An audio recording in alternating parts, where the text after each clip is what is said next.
Hi there, my name is Christopher Styler. I'm the head coach at VRC Rugby. Today I will be presenting to BC Rugby and the BC Premiership Rugby teams an instructional video on the set piece, focusing on the scrum and on the tight head. So at BC Rugby, we focused heavily on making sure our front row are good at their main priority, which is retain and regain possession at the set piece. So these five points are the things that I push forward on the boards, especially our front row. So the positioning before the set piece, before the engagement, the posture during the engagement, and then we look at dynamic core strength, power, and endurance. The bottom three will be done off field in the gym. The first two will be focused on the field.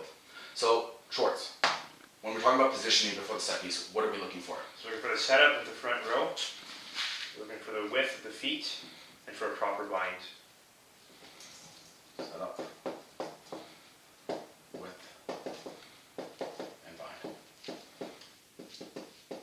So prior to engagement, we need to focus on these 3 points.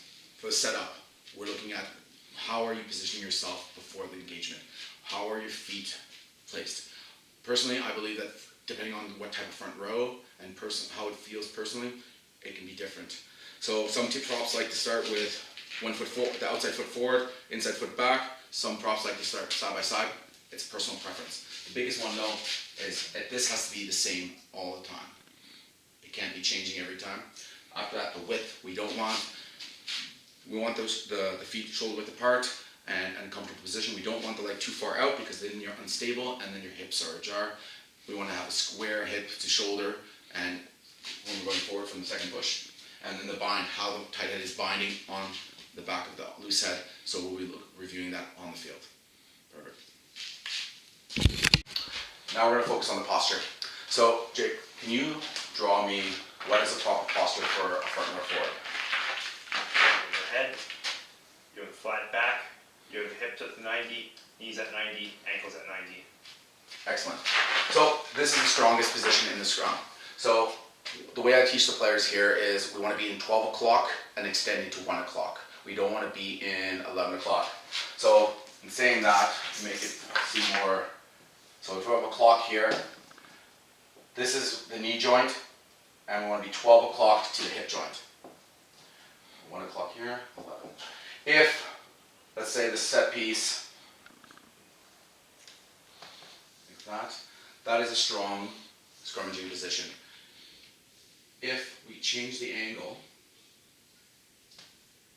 and you can see right there, the angle from the knee to the hip, if it is at 11 o'clock angle, you're absorbing the hit. So you're no longer applying pressure, you're taking pressure.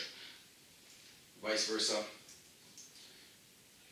We want to have it straight. Once we engage from there, we move to a 1 o'clock angle to apply pressure. And that's the focus of the scrum, is being able to apply pressure on your opposition and use your power as a unit to overthrow them and be able to retain possession or regain possession depending on who inputs the ball. So we'll be talking about the 1 o'clock, from 12 o'clock to 1 o'clock and not going to 11. And we'll show it on the field and we'll go from there. Perfect, thanks.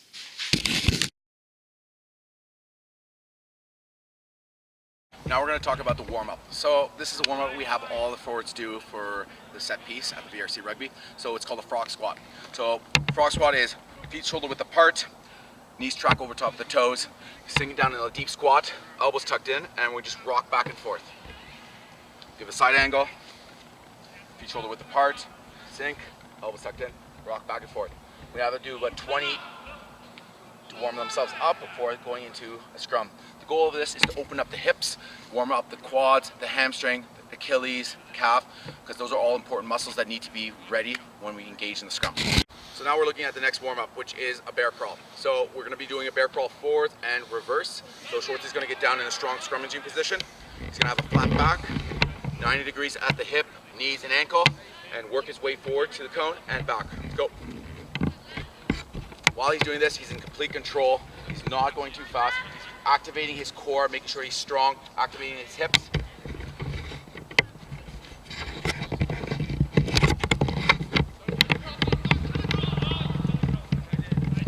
Perfect.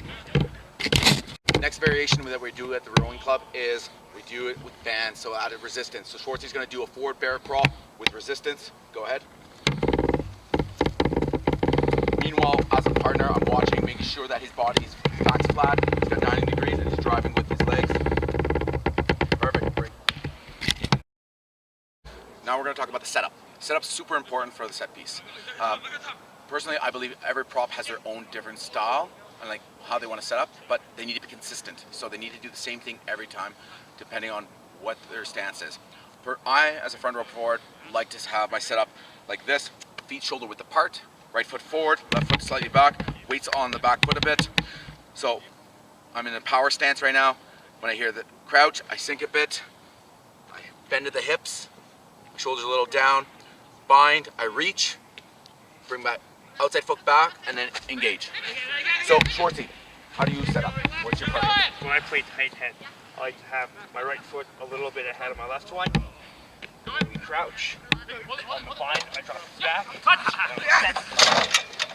So looking at his engagement right now, that's his setup, that's how he likes to set up, but the way he engaged, strong back, flat back, he has 90 degrees at the hip, 90 degrees at the knees, 90 degrees at the ankle. His shins are parallel to the ground, and also right now his leg is between 12 and 1 o'clock, so that means that he's applying pressure in the scrum and not absorbing the hit. Break out, break. So now we're going to add a leg drive, so we're going to hit and drive. Crouch, bind, set, and now 2, 3. Break. Next progression, we add a band to provide resistance. So when he engages, he has a bit of a pullback to add a little bit more power into his drive. So ready? Crouch, bind, set. Good, and break. Now we're going to look at dynamic core strength. As a front row, we need to have a stable core to stabilize the scrum. So this is one of the exercises that I use with our players to manufacture the stability in the scrum. So it's called a Superman. Superman requires you to be in a strong scrummaging position, flat back, 90 degrees at the ankle and hips, and one arm on top of a medicine ball, the other arm holding an elastic band. Strong body position. I'm looking through my glasses as if I was scrummaging. Extend.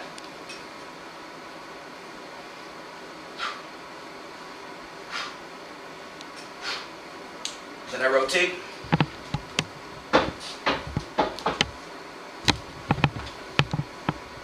Same thing, flat back, 90 degrees, feet level, up parallel with the ground. This entire exercise focuses on stability of the core, keeping your hips square, and getting in that strong body position for the scrum. Schwartzy, please step in.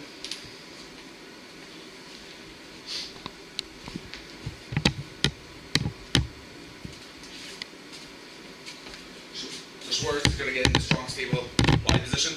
Right now his back's a little high, so bring your chest down. Ass up, please. Bring your belly button up so you're not rounding your back. Perfect.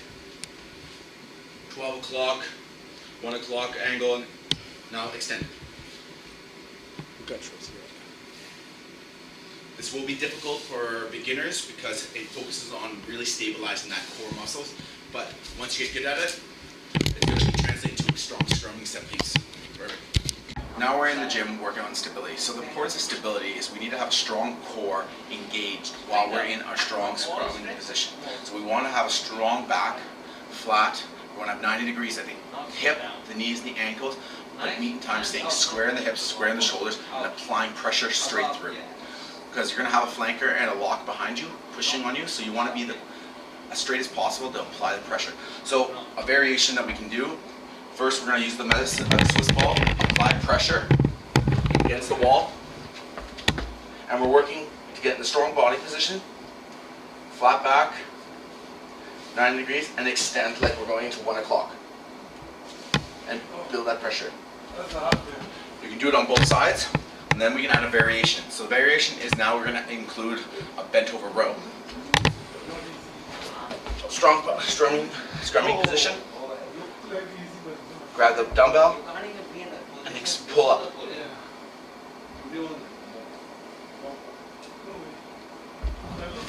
exercise puts a lot of strain on your core, which strengthens it, and you're fighting to maintain that strong body position while you're in the scrum. So when you go into an actual scrum, the strain of the pressure from all around you isn't as hard because you've been training stability and activating your core and your other muscles. All right. Now we're going to be working on endurance. So the focus of this exercise is to build up your endurance while putting your body under pressure. So as in the scrum, when you're engaged, you have to maintain your core strength and stability, but at the same time you need to activate your lower body to drive forward. So this is a small exercise. It's a barbell workout where you're in a strong scrummaging position and you're working on the extend and drive, the hit 2-3 step, if that's your cadence. So we're looking for strong platform, and then hit 1-2, and back. Hit 1-2, and back. Hit 1-2, back. Hit 1-2, back. Hit 1-2, back.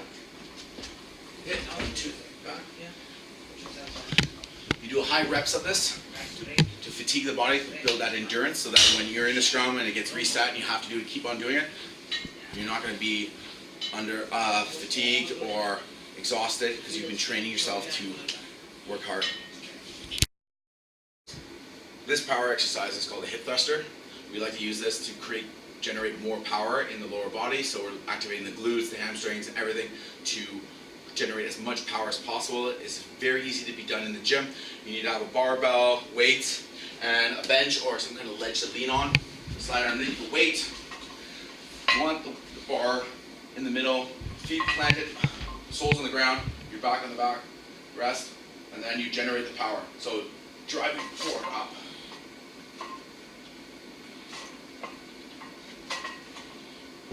So those kind of motions right there, that's pure power. So you're generating that power through your lower body, which is going to give you power in the scrum. Another power exercise that we use over here at VRC is the kettlebell swing. Kettlebell swing is a functional movement that works on explosive power. So we're looking to activate the glutes and fire through our hip flexors. Similar to a scrum where we have to start legs shoulder width apart.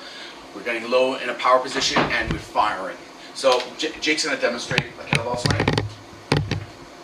Move forward a bit so you're not in the scrum machine.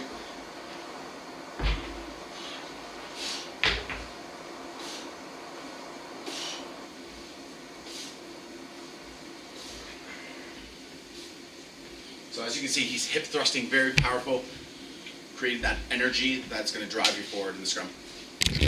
So the last exercise we like to run here are Olympic lifts. With my background in Olympic lifting, we run a lot of snatches and cleans here.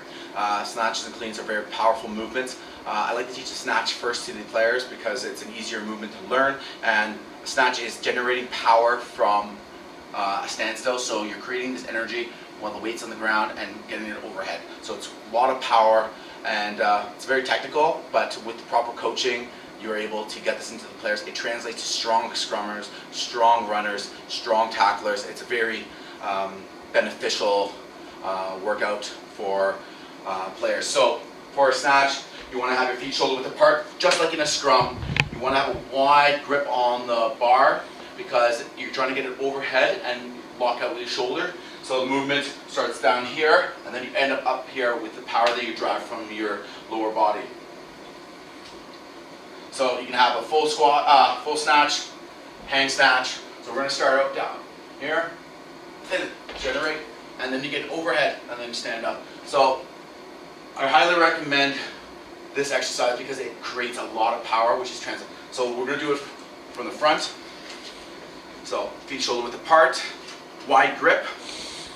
You want your chest big, like in a scrum, shoulders, I'm looking square, driving, boom, overhead, stand. So the power right there is driven from your lower body, and it creates this movement of the weight, and you get underneath it. So the last Olympic movement we're going to look at is the clean. Clean is a very technical movement. You can add a jerk to it, but for this purpose, we're just looking at the clean. So we're trying to create power. You can add a little more weight than the snatch, but it's all about creating that energy to get the weight off the ground and get underneath it. So for a clean, Same thing, feet shoulder width apart. The grip's a lot closer. It's like a deadlift. So get down low on a deadlift. When I have a flat back, strong core, shoulder width apart. When you're coming up, you're actually, power's generated from your lower body, and it creates the bar from puts the power you're putting through the bar so that it flies up, and then you come underneath it. So demonstration, and get underneath. So the bar is pretty light, so down here, underneath, stand up. From the front, shoulder width apart, grips are like a deadlift grip. So it's like a deadlift motion, but when you get to around where the groin is, it's where you exert the power. So boom, underneath, and stand up. So very technical movements, but very functional, translate to rugby, make better scrummagers, better runners, better tacklers. But you need to have a proper coach for this, so highly recommend getting an SNC coach or getting trained in Olympic lifting, because the benefits aren't unfathomable. They're so good. Okay, perfect, thanks. Thank you very much for watching this video. I hope this was informational, and I hope you enjoyed it.